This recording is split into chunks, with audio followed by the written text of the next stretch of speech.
Hi, Alyssa. Welcome to the podcast. Hi, it's so good to be here. I'm really excited for you to be here. We have a lot of things to talk about, Mhm.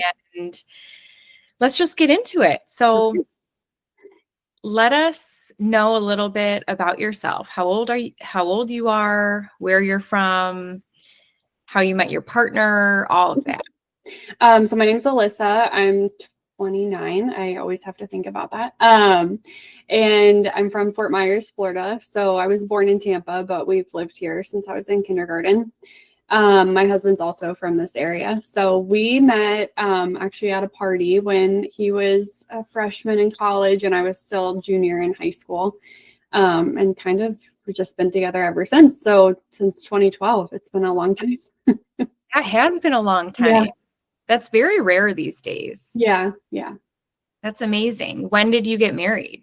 We got married in 2019 in November, like right before COVID. Oh, We yeah. went on our honeymoon in February and then like the whole planet shut down the month later. And I was like, I am so glad we got all that out of the way. Yeah. Where'd you go on your We honeymoon? went to St. Lucia. No way. Yeah. That's crazy because my husband and I got married in October 2019, and we also honeymooned in St. Lucia, but we did in November. Gotcha. Yeah. Yeah. We waited a few months. I don't know why. I think it was just the way it all worked out with the resort. But I was like, good thing we didn't wait one more month because then it would have been canceled. I mean, it wouldn't have been the end of the world, but yeah. Yes, I know. We were so thankful. Mm-hmm. And my heart went out to all of the brides and expecting mothers during COVID because it's stressful as it is, but then to add the pandemic on top of it, that's not fun. Yeah.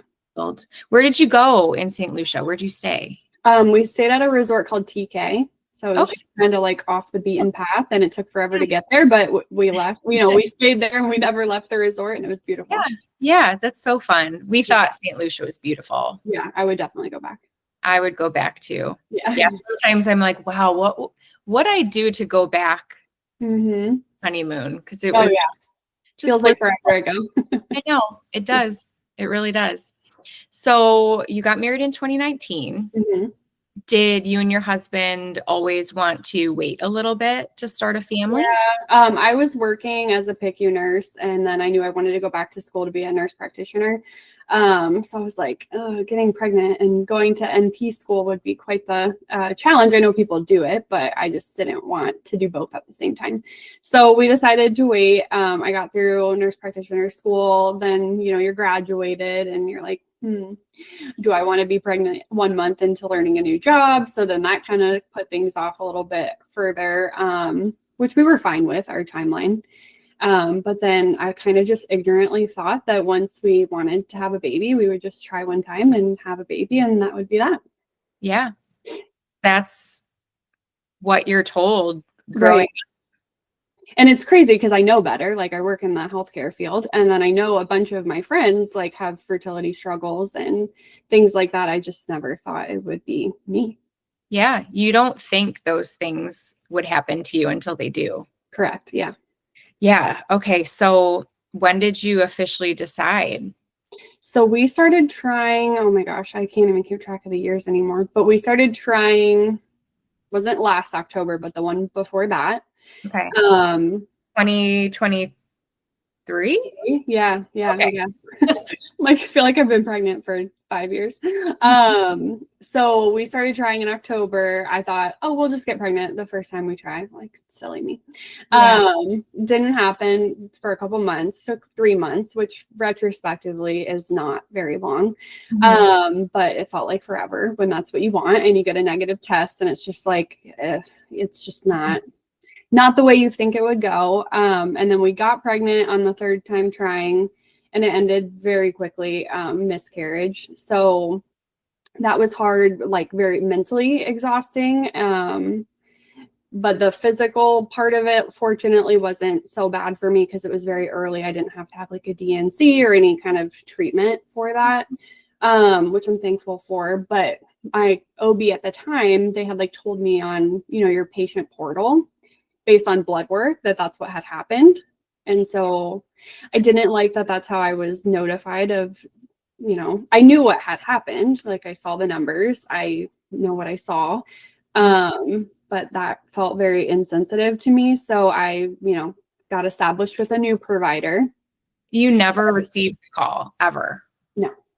Nope. Wow. A little message, HCG is declining. You can try again next time you bleed. I'm like, what? Oh, that's so insensitive. Yeah. And I mean, working healthcare, I'm like, I would never communicate to a patient like that. So that was very off-putting to me. So I ended up leaving that practice. And then I was like waiting for my appointment with a new practice, and we got pregnant again on the third cycle of trying. But because I wasn't a patient there yet, I couldn't get any like blood work or talk to a provider about like options of doing progesterone or like what the options are after you have a miscarriage. Mm-hmm. So we got pregnant. I was waiting for my appointment. I started bleeding again. And I was like, that doesn't sit well with me considering what I just went through. So I kind of just assumed it was another miscarriage. The bleeding wasn't a lot. They always tell you, fill up a pad is when you should be concerned and go to the emergency room. But it was like clots. So that was unsettling to me. So I called the OB I was supposed to see, but I wasn't going to get in with her for a few more weeks. So she sent me to the ER. And at first I was a little upset by that because I was like, I don't want to go to the ER. It's expensive. It doesn't feel necessary. Like I just want someone to see me. But I also understand like I wasn't their patient yet, so they can't really treat me. So I ended up going to the ER on May 20th, and they were like drawing my lab work, and they did an ultrasound, but it was of course really early. So I had a low HCG level, but they always say it's the trend that matters. So we're just going to draw the one, get a baseline, and then kind of you'll get rechecked in 24 to 48 hours with your doctor. They couldn't see anything on the ultrasound yet, but again, my numbers were low, so they didn't expect to. Got the whole spiel about if you're filling up a pad, come back. I was never filling up a pad, by the way. That never happened. I never did. Yeah, that's to me, like, I mean, I get that that's the concern, but that's not ever what I experienced. Still enough to be concerning, though. So went home that night with really no answers. Didn't really expect to get answers, but you sit there for 8 hours and then it's the waiting game. So then 48 hours later, I got, my levels drawn again and they doubled. So I was like, okay, well, they're low, but doubling. So that's good. They always say you have to start somewhere. And then every 48 hours, my numbers kept doubling. She was kind of waiting until they hit 1500. Sorry, my dogs are barking. Okay. To check for another ultrasound, because that's about the time that they can actually see stuff.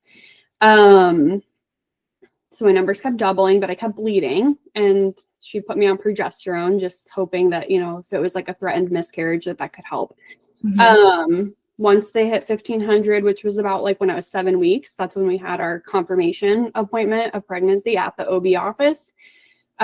We went in for the ultrasound, and just pure silence from the tech. And I was like, that doesn't sit well with me. I kind of knew something was wrong.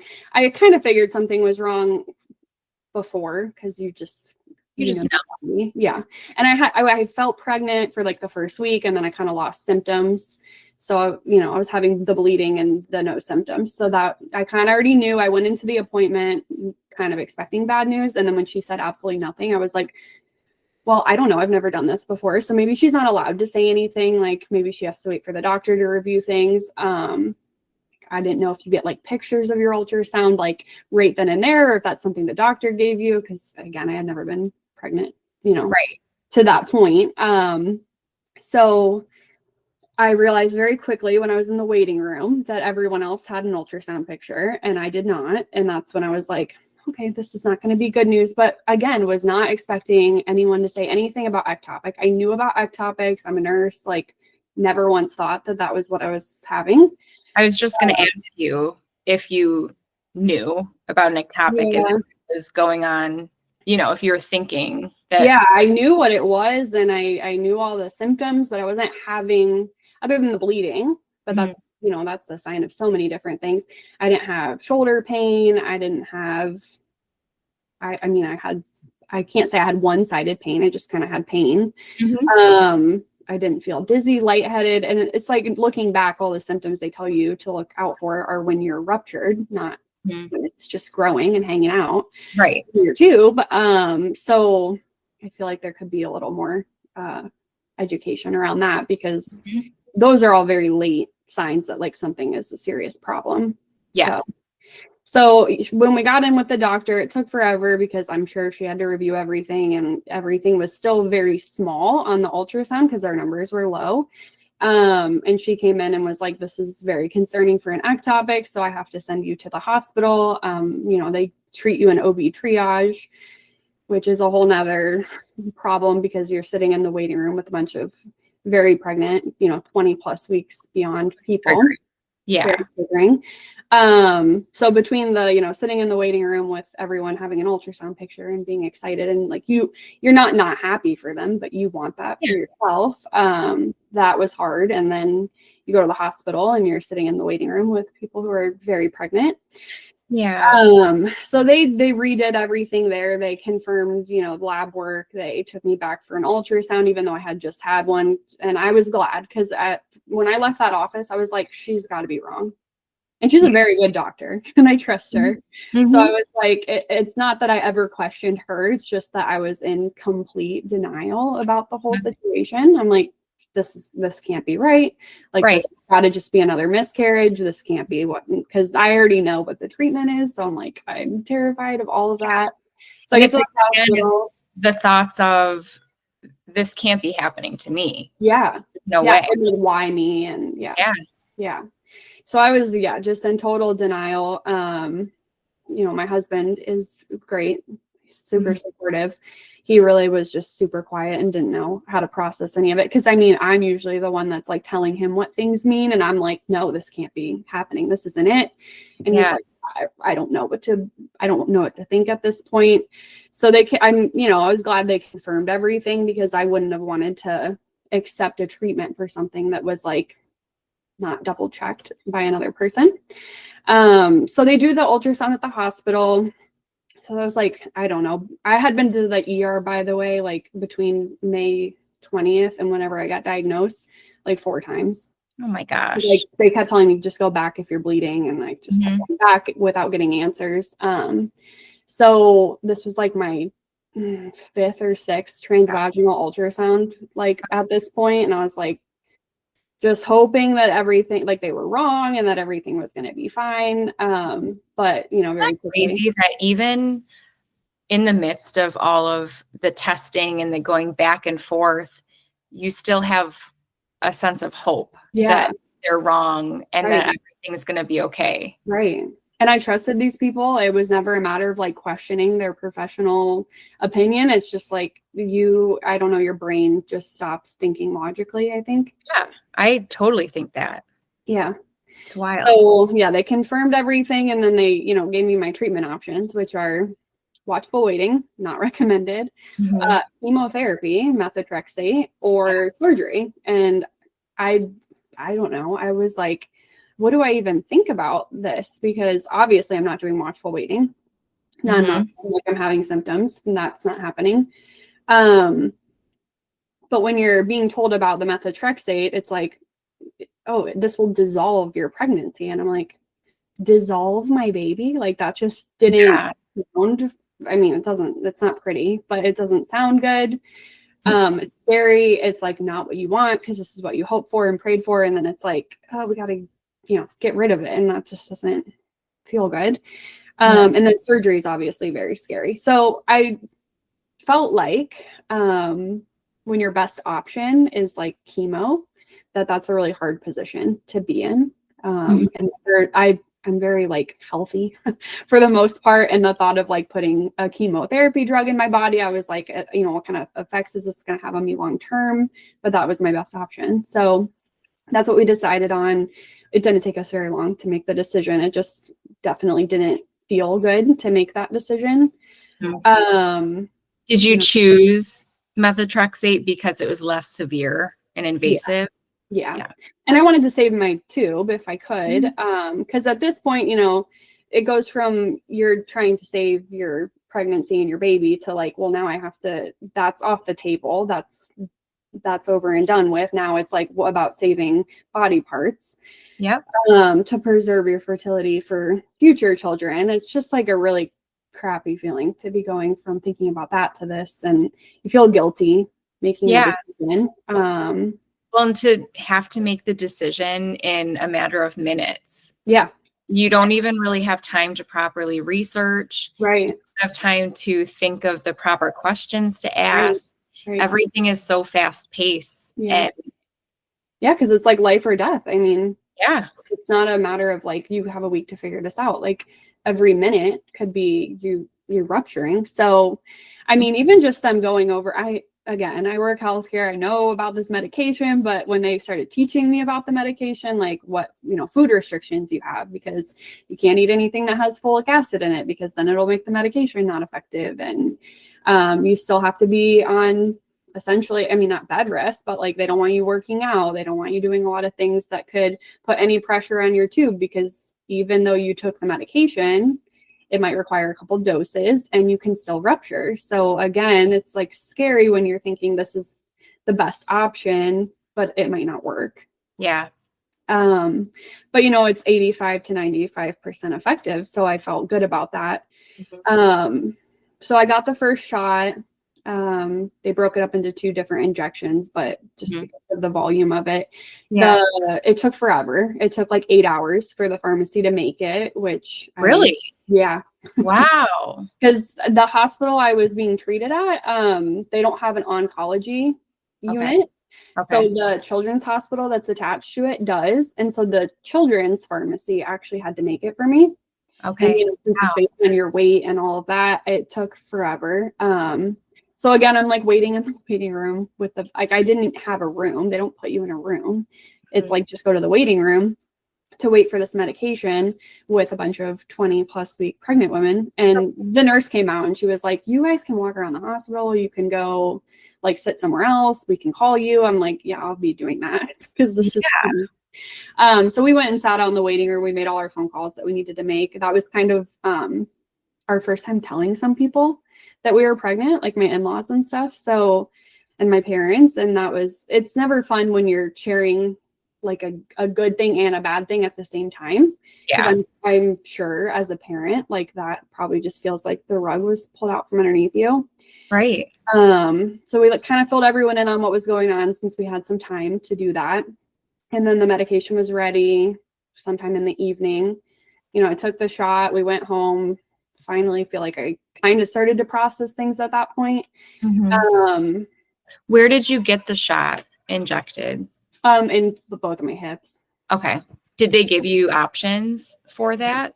Okay. Yeah, they just said that's like the best place to do it because of the volume of the medication. But they did break it up into 2 because they didn't want to put so much fluid in one side. Yeah. But yeah, I mean, the nurses there were fantastic. That's great. Yeah, I don't want to say their names, but they were great because I had to go there like every 24 to 48 hours from that injection on. So we kind of like developed a little relationship. They made sure I was well taken care of. I didn't ask, but I don't think they encounter this very often. Okay. It's 1% to 2% of pregnancies. So I feel like they I don't know if they just felt really bad for me or if I don't know, but they were very, very good to me and my family. Throughout the process. Yeah, kind of like restored my faith because, the ER, when you're going that often, everything is very fast paced. And it's not that anyone's not doing a good job. It's just like, I'm kind of the low priority patient sitting here. Like I'm not actively dying. Right. So I'm going to hang out and it's going to take a long time. Yeah. But these are at least having a good care team helps the situation a little bit. Yeah. And coming from that experience with a miscarriage and being very disappointed with like healthcare, and then going to this was like, okay, I feel better. There are still, good healthcare providers out there. So I went home that night, the nurse that took care of me that day was like, I'm not going to be here. And I think it was 48 hours when I had to go back. She's like, I won't be here, but this other nurse will be, and I'm going to let her know, I'm going to give her a heads up about you. She'll be ready for you. I'm like, okay, perfect. So I went back and they say to expect your next level to kind of rise a little bit. And that's not super concerning, which it did rise. But then, the follow-up one after that, it continued to rise. It wasn't falling the certain percentage that they wanted to see it. So then they gave me a second shot, which, again, I was like 85 to 90% effective. The first one didn't work. The second one's got to, right? Right. My friend who I work with, her best friend's dad is an OB. He's like, yeah, most people need 2 shots. That's kind of normal. Interesting. Which is not what I had been told. So I was like, Yeah, okay, well, it makes me feel better that that's his opinion, that, his patients that he's treated have needed 2. That made me, have a little peace knowing that. But then 48 hours after I got the second shot, I was at work and I was about to see a patient, and I just I think I lost all the color out of me, because someone I work with was like, you don't look good. I'm like, I don't feel good. And it wasn't anything, I kind of think I don't remember how I feel because of what was going on in my body now looking back. But I just remember needing to lay my head down on my desk and being in a lot of pain. And it wasn't like what they describe. Again, it wasn't like this sharp, horrible 10 out of 10 pain. I was just very uncomfortable. And I was, again, in denial. I called my husband. I'm like, I'm really uncomfortable. I don't know if I should go into the hospital. He's like, well, they said the medication can cause some side effects, such as being uncomfortable and cramping and things like that. But if you need to go, let me know and I'll meet you there. Yeah. So I was like, I'll call you back, because I just need to think about if this is severe. I have realized severe pain for everyone is different. So I went to one of the nurses I work with, and she was like, you don't look good. You're getting in my car right now. We're going to the hospital. Give me your phone. I'm calling your husband. This is not an option. Because I asked her for Tylenol, and she turned around and she was like, no, ma'am, get in my car. You need something. Yeah, I needed someone else to take the wheel and tell me what to do. And I think that's what I was looking for when I called my husband. I think I needed him to say, go. If you have any concerns, just go. But, he's not with me. He can't see me. He doesn't know what I'm experiencing. He didn't do anything wrong, but I needed somebody else to make the decision. So she did, which I'm very thankful for. She waited with me until my husband could get there, and they, very quickly got me back, did lab work. While we're waiting for the lab work, they took me to ultrasound. They don't let your husband come with you, so it's a small room. Got the ultrasound done, and they don't tell you anything. You have to wait for the doctor. But then after the ultrasound, I was waiting to be picked up to be taken back to the OB triage area, and I passed out. So I was like, oh, wow. What the tech that was coming out from doing another person's ultrasound, I looked at her. I was like, I think I'm about to pass out. I started feeling sweaty. I sounded like I was underwater. And then they quickly, I passed out, and I remember just being kind of tossed back up onto a stretcher. And then my phone buzzed, and I was like, oh, my labs are back. Because, we get our labs back quicker than the doctors do on our portals. And my numbers had gone down. And I was like, this is great. My numbers have gone down. And the nurse who had been taking care of me this whole journey, she was like, honey, I'm just going to be honest with you. Your tube is ruptured and you're bleeding into your abdomen. I'm oh, gosh. Okay. And I'm glad she told me. I think she probably, I don't know if she was supposed to tell me or not, or wait for the doctor, but I was glad she told me, because the whole waiting game is just awful. It's terrible. Yeah. And like you said, you saw on your phone that your numbers went down, and you probably had a sense of hope in a way that, okay, it's working. Right. I was like, oh, the med's working. I'm just having side effects. Yeah. And she's like, no. And she was very nice about it, but I was glad she told me, because I think if I would have had that hope and gone back down there and then been told, it would have probably felt worse. Yeah. So after, I kind of I had an out of body kind of experience when she told me that. I'm not a crier, and I just lost it. I had to put the sheet over my head as they wheeled me down through the hospital, because I could not keep my, it was hysterical. Yeah. And I was like, I don't do this. This is not me. So the emotions just completely flooded me. I get back to the room, and my husband and my mom are in there, and they're like, what is going on? And I'm like, my tube's ruptured, so I'm sure that means I'm going to surgery. And then, 2 seconds later, the doctor walks in, and he's like, I'm taking you to surgery right now.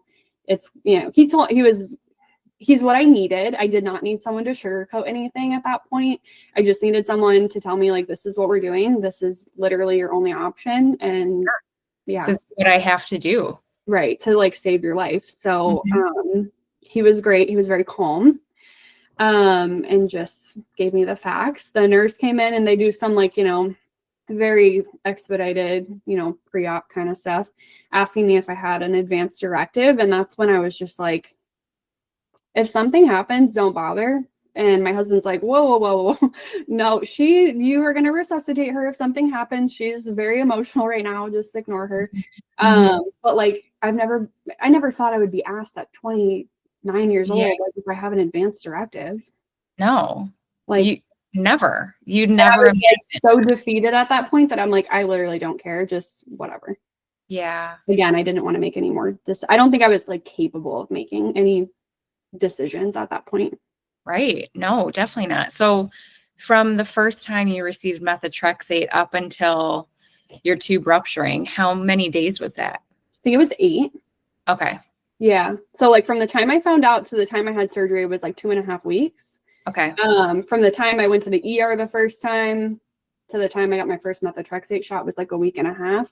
So from the first shot, it was basically 8 days. Yeah. From the first shot to the surgery, which felt like, now saying 8 days, that doesn't sound like very much, but it felt like 800 days at the time. Yeah. It probably felt like eternity. Yeah. But yeah, they took me for surgery. At that point, I was just so exhausted and like defeated and just, I don't think I had anything like emotionally left in my body. So, I'm very familiar with the pre-op area and like what they have to do and just answering their questions very matter-of-factly. I'm looking over at my husband and he just looks like a terrified mess because of course I'm going into surgery. Yeah. And like they're telling him, she's bleeding into her abdomen, her blood pressure is low, like we have to do this. So I'm sure that was horrifying. It was like a month later that I think it sunk in for me, like how scary that must have been for him. Because if the needles returned, I would be a mess. Oh yeah, I'd be a mess too. Yeah. And I mean, I know at least my husband felt like there was nothing he could do to help. Yeah. Well, so I imagine your husband felt helpless too. Yeah. Right. And then it's like, so when, you're home and you're recovering and stuff, there are things that are tangible that he can do, like to take care of you. And that kind of keeps their mind occupied. But then when it's all said and done, I think is when it hits them, like it hit me right away. And it, it stays with you. But like the big emotions happen immediately. But I think for him, like the big emotions were very delayed. So we were on like different timelines with our grief, which that's, challenging in itself. Yeah. I think because it happened to us, they feel the need to jump in and help us any way possible, which means they can't focus on their own emotions. Yeah, which is why it's so delayed for them. Because my husband also had such a delay effect on the whole situation. It took him about a year. To realize you start feeling better, and then it's like that's when it hits them. So it's hard. I think it's a good thing though, because then when you need them, they're there, and when they need you, you're kind of in a better place with things. So exactly. And that's when we step in and we can help them. And they don't like to ask for help. So but yeah, surgery was really quick. I mean, my husband, before he could even finish making phone calls about what was happening to the people I obviously asked him to inform, it was already done. The surgeon came out and was like, everything went really well. I did have to remove her tube, but I was able to get all the blood out of her stomach. She's stitched up. She's just in recovery. The recovery takes longer than the surgery. And he's like, okay. So I remember waking up and not really being able to open my eyes, but I remember just like kind of being really restless and like thrashing around, and like half out of it, of course, probably more than half out of it. And they just kept giving me pain medicine because I probably appeared like I was in a lot of pain. And I was, but I don't do well with narcotics at all. I have a very sensitive stomach. So they kept giving me, I think it was like fentanyl or something, something like that. And I just remember waking up and being like, I'm going to puke. And I did. So that hurt after surgery. So I was like, can you please stop giving me pain medicine and just give me something for nausea? Because I actually would rather be in pain than throw up like any day of the week. So they did that. And then, you know, I could start like actually waking up once I wasn't being given, you know, pain medicine that often. So when I woke up, you know, my husband was there, my parents came. That's another thing I will never forget is like my dad. He's a very like stoic kind of, not, I don't want to say emotionless because he definitely has emotions, but he's very like, you know, keeps it together, just show a lot of emotion. And he just looked like, I don't know, someone beat him up or something. It was sad to see because I'm like, again, that's just like another person who's like staring at you with these like helpless, like, I can't imagine like now I'm pregnant and like, I can't imagine as a parent, like feeling like, oh my gosh, like my adult child is going through all these horrible things. Yeah. So that's something that kind of stuck with me from that night too. They let me go home the same night.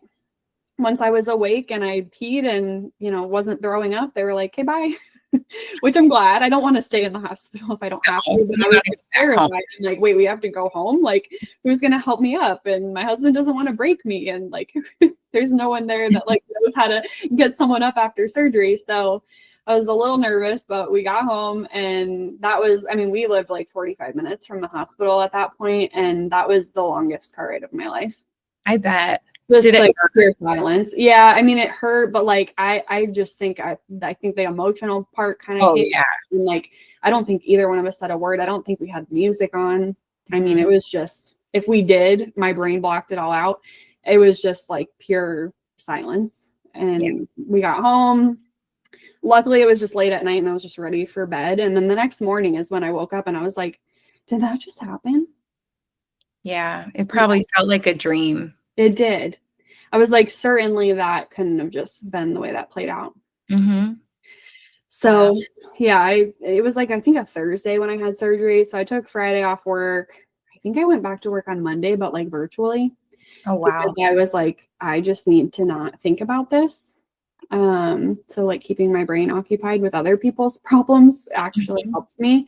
So I went back to work right away also because I needed the distraction. And everyone I work with was super supportive and like, please take time off. And I'm like, I will, but like not right now. I think I will know when I need to take a break. And I think I did end up taking like a day or two, like a couple weeks when I just like needed a mental health day. But like the surgery, I mean, it's laparoscopic. So they say, oh, it'll be an easy recovery. Like this is the same kind of, you know, this is how they take people's appendix out. Well, I don't know. I have a very high threshold for pain and it was painful for probably a week. Yeah. I mean, my husband had to like pick me up off the couch to help me to the bathroom. I mean, when it's your abdomen, everything, that's all your muscles. And so like sitting up, turning over, it was like all these things I underestimated that really hurt. But I did kind of have a sense of relief that it was like over, I guess. But then started the thoughts about like, now I only have one tube. It took us 3 months each time to get pregnant. Now what's that going to look like with one tube? And can I even get pregnant? Is it, do I have 50% chance now of getting pregnant? You know, and they reassure you that that's not the case. And looking back, I can say that's not the case. But you think I'm missing one, you know, transport tube to get me pregnant. So of course, in my brain, that makes sense that it would be 50%. But my doctor told me something interesting that, you know, your other tube can actually kind of sweep the eggs from the other side if you ovulate from the other side. Crazy. Bodies are, I know. They are wild. That's what I've learned as well. When women come to me and are worried that they have a 50% chance of getting pregnant now with one less tube, I say that your one tube can swing back and forth. Crazy cool. Yeah, it is. And so after surgery, like if I would have just had surgery, but if I would have had just the surgery and not the methotrexate, we would have been able to try right away. But because we had the methotrexate, we had to wait 3 months, not 6 months, 3 months, which felt like, again, forever. But I think it was probably for the best, because it gave me a good 3 months to just really look inward. And like, I read a really good book about like pregnancy loss, and I recommend that book to everyone. I think it's called like All My Love or All the Love or something by Kim Hopper. And it like helped me through a really hard time. And she doesn't just talk about ectopics, but she talks about all the different types of pregnancy loss. And, you know, she herself had gone through, you know, more losses than I had gone through. And although that kind of scared me that this could like continue to happen, it does like make you have some, you know, restoration in your hope that like this will happen. This is the plan. It's gonna happen. It's just for some reason the journey needs to be messy. So it took a lot of therapy to kind of process it, because I mean, right away I think your brain is just spinning, but then after it's like, I don't know, there was a lot of trauma that I had to process. I had a lot of therapy as well, and I couldn't recommend that enough. Because I don't know where I would be if I didn't have therapy. Right. And I was in therapy before, thank God. So like, I already had a relationship with the, you know, person that treated me. But I mean, I can't imagine going through that and not already being established with someone, because to reach out for that, it's like you already feel vulnerable, and now you gotta like luckily, like I said, she already knew me, so it's just like filling her in on like a life update kind of thing, rather than like starting over with someone to see if they're even a good fit and like have to go through that process. Yeah, that's great that you had an established therapist. I didn't at the time. I was in therapy years ago prior to my ectopic, but when I was in that 3-month window after methotrexate, it went by so slow, and I needed help. And I was looking for therapists, and there were months and months worth of wait lists. And when you need someone, you need them like right now, not in 6 months. Right. And so I ended up just using one of those online therapy platforms. I think it was BetterHelp that I used, and it was all out of pocket, but it was so worth it. Yeah. I would make any cutback anywhere else, because that's honestly like, I mean, it's not fair to use like your friends, your family, your husband as they're not trained in that way. And like, although they're all great at listening to me, it's just, that's not their role to help me through a healing process that like, I don't even want to tell them half of the thoughts I had, because like, I don't know, you just go through a really dark period where like, you don't want to say these things out loud, but like a therapist gets it. And they're like reassuring you that like, these are normal thoughts. And I'm like, they feel pretty intrusive. And they are, but it's like, it's a normal response. Like your brain is doing exactly what we expect it to do in a traumatic event.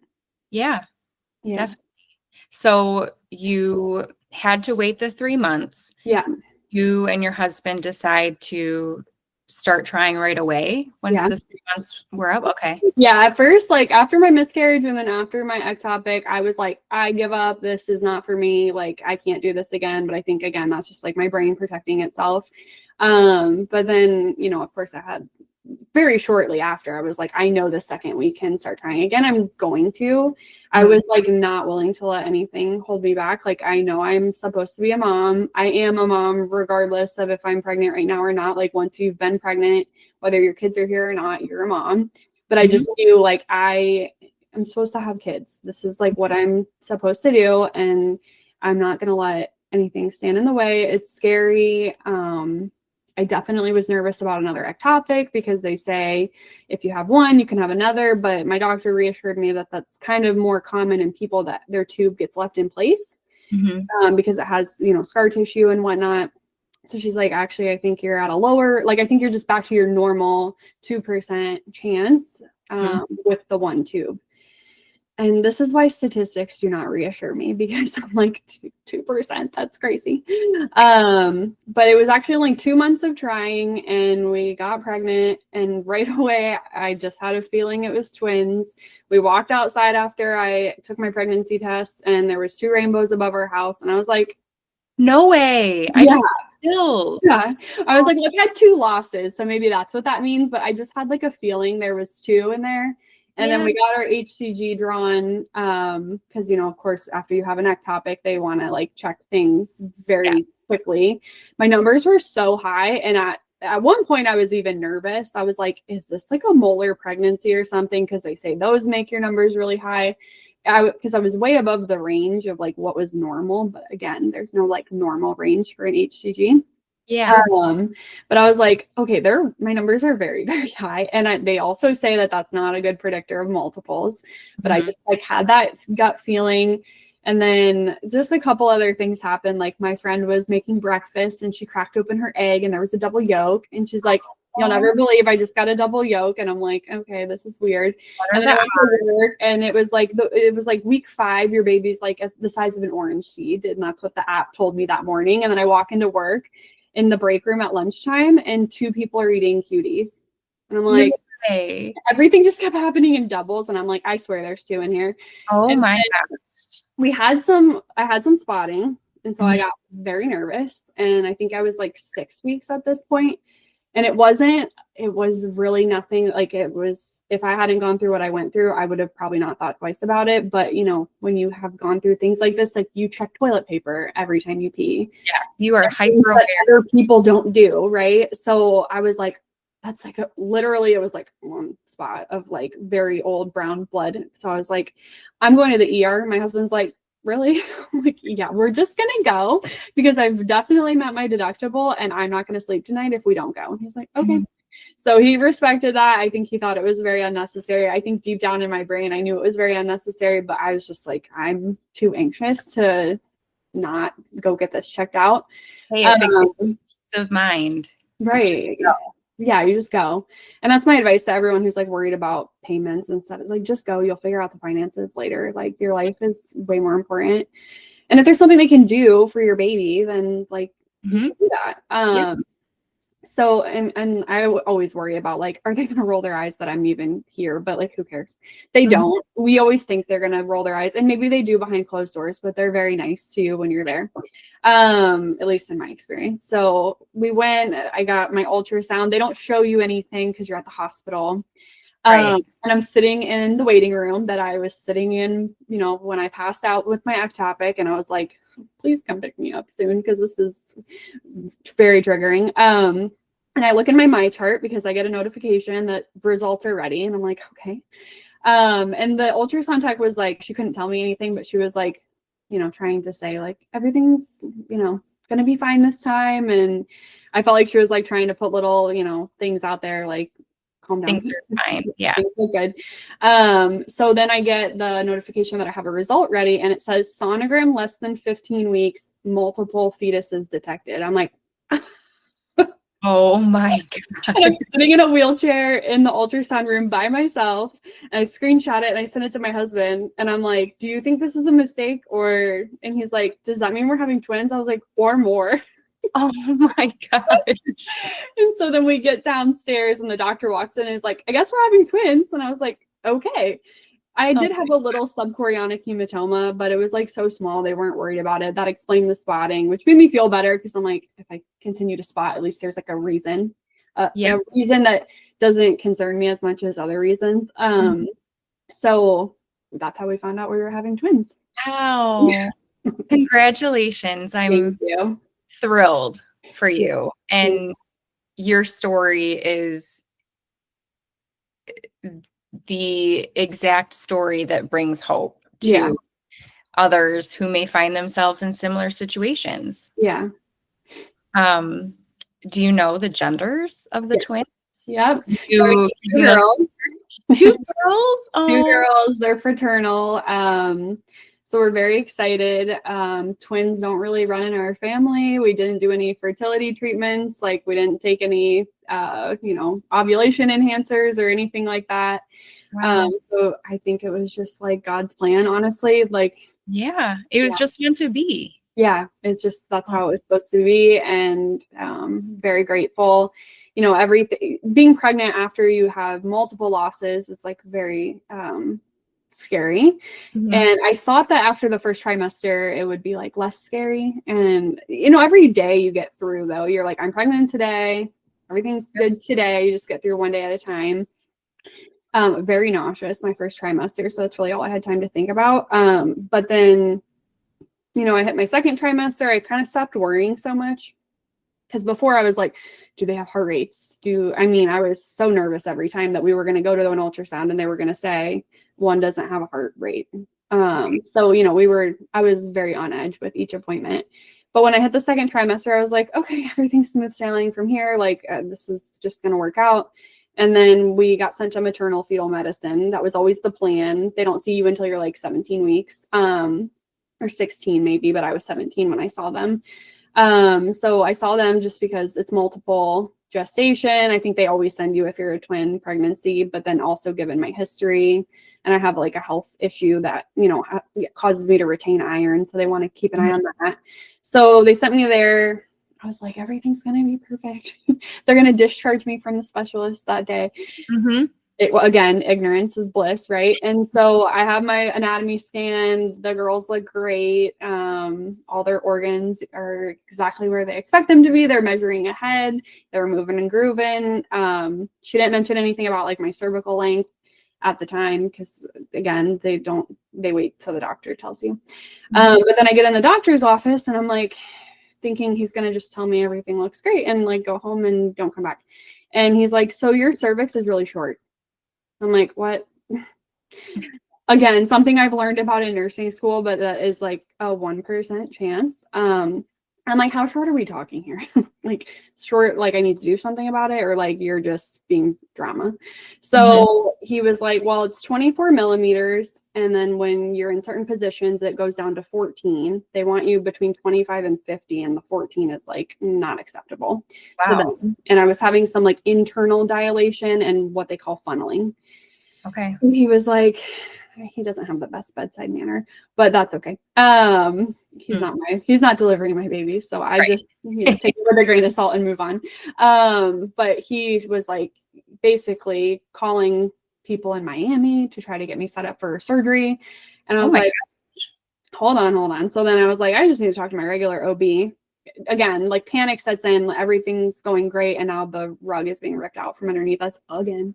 You're right. Yeah. So then I see my regular OB the next day, and she's like, you do need an intervention, but I can do it. Like, you don't need to go to Miami. That's unnecessary. We live in Fort Myers, so that's like, 2.5, 3 hours away. So she ended up doing, I think that was like a Friday when I saw her. On Monday, she ended up doing a cerclage, which again, 85 to 95% effective if they can do it prophylactically. But if it's like rescue, they don't know what the statistics are, which I didn't care because statistics don't make me feel better anyways.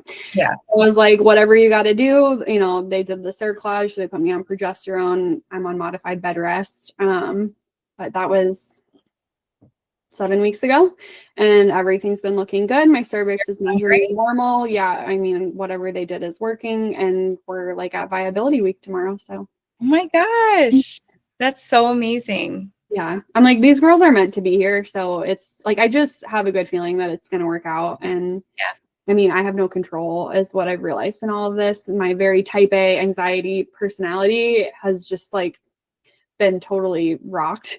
Yeah. Because pregnancy will make you realize you have zero control. Oh, 100%. And you don't get answers right away. No, you do not get answers. You play the waiting game a lot. You mentioned taking it one day at a time, and that's how I went about my rainbow baby pregnancy. And I ended up buying a home heart rate monitor so that I could just listen to my son's heart beat at night. Yeah. That always brought me peace of mind. And plus it was just like this fun thing that my husband and I would do. Yep.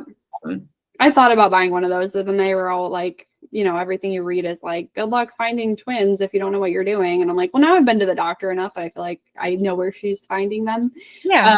But I was like, I don't know. That could either be reassuring or something to give me anxiety. So I decided not to do that. But I'm also getting ultrasounds every 2 weeks because of all of this. So, I'm sure that's not what's recommended for a normal, healthy pregnancy. But like every 2 weeks, we look forward to these appointments. To see them, they're still growing, appropriately. They're thriving. It's just once again my body that's causing a little bit of, and they can't tell me if the cervical insufficiency is from there being two, or if this is something that would have happened regardless of if it was twins or a singleton. Yeah. So that kind of scares me for the future, because I told my husband, I'm like, this means that any pregnancies in the future, I have to have a cerclage done at 12 weeks. Like, I don't know if I want to do that. I had to be awake for that surgery. It's a whole other, I mean, it was scarier going into it than actually going through it. Once it was over, I was like, okay, it wasn't as horrible as I thought it was going to be. But I mean, it's still, you're in the OR, with a single block, and they're doing surgery on you and you're awake. Yeah, it's still a scary thing, no matter what. And you just like don't know if it's going to work. And I still don't know if it's going to work. But like, I just cherish every Thursday when we meet another milestone and it's another week along and they're more developed. And of course, I don't want them coming early, but 24 weeks is like, at least they would have a fighting chance. So you made it to viability week. Yeah. And that's amazing. Yeah. Like you said, your girls are meant to be here. Mm-hmm. And as much as history is hard to think about, I do think everything happens for a reason. Yeah, absolutely. And I know I share this all the time, but women who've gone through our journeys are so strong. Yeah. And it just prepares us to be able to handle anything that comes our way. Yeah. And honestly, like, I don't take anything related to pregnancy for granted, because things can just change, like, on the flip of a dime. So it's scary. Every day is exhausting, but I feel like you just figure it out for 9 months.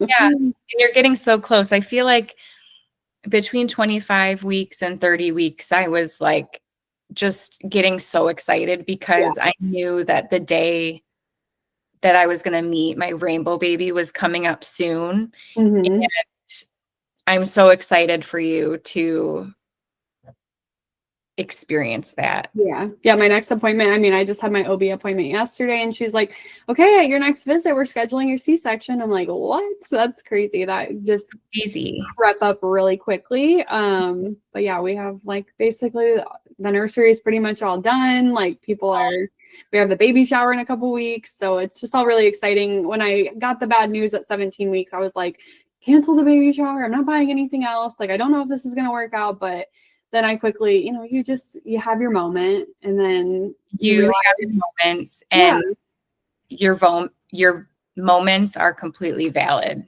Yeah. And then we gotta be strong, because that's like, what other choice do we have? Like, Yeah. I just continue to try to remain positive throughout, because no pregnancy is, certain. Yeah. And you never know what a pregnancy will bring. But as long as you just continue to remain hopeful that everything's going to be okay, I truly believe that. Yeah, I do too. And it's just, every child that gets born into the world is just a total miracle, in my opinion, because it takes a lot to get them here. Yes. And I did not realize how, honestly, like, life-threatening pregnancy can be. You don't think of it that way. And it's just, a scary little journey we take, but I think it's all worth it. It's all worth it. Yeah. It really is. Well, thank you so much, Alyssa, for of course, sharing your miscarriage and ectopic story, but also your double rainbow baby story. My double rainbow babies. double rainbow baby. Yes, I'm very excited to meet them, but they can wait until, we're 38 weeks. Yes. Yeah. I'll keep you in my thoughts and keep your girls in my thoughts. And I can't wait to see a picture of them. Yes, I will definitely be sending you one. Yeah. Yay. All right. Well, thank you so much. I hope you have a good rest of your day. And tomorrow is Thursday. So happy Thursday. Yes. You made it another week and viable week. Yes. Very exciting. Thank you so much for having me.